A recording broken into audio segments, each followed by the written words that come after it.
Magandang gabi po mga kalaki. Kung hindi po swerte ang birth month at birth year mo, pwede pong ipakode sa akin ang birth month po ng anak mo, ng kapatid mo, ng nanay mo, ng tatay mo, ng asawa mo.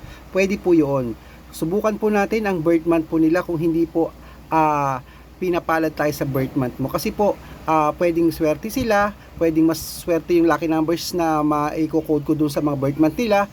Pwede po hindi po tayo mag-i-stay sa isang code po, kaya nga po meron tayong mga kapatid, may mga mahal sa buhay, pwede pong i-code yun. Okay, sa mga nais pong magpa-code ng mga birth month po ng mga mahal nila sa buhay, pwede nyo pong i-chat po sa akin, tapos yun pong pag-aaralan ko, yun pong ibibigay natin sa inyo. Okay, nakita nyo naman po, nagre-reply tayo mga kalaki, at maraming salamat po sa mga nakatutok po rito. Pag nakita ko pong kayo po ay naka-follow, wag po kayo nagtatampo kung hindi ko po kayo nare-replyan, kasi po libo-libo po nagko-comment, una-unahan lang po yan, pero binabasa ko po lahat yan.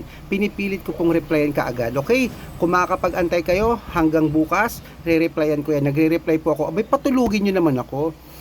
'Di ba, pag nakita ko nagfa-follow kayo, naka-follow, nagko-comment, nag-share ng videos namin, doon ko po binabasa, chine-check ko yan, inisa-isa ko, may lucky numbers ka. Birth month ng mahal mo, sabihin mo sa akin ano't i-code ko. Okay?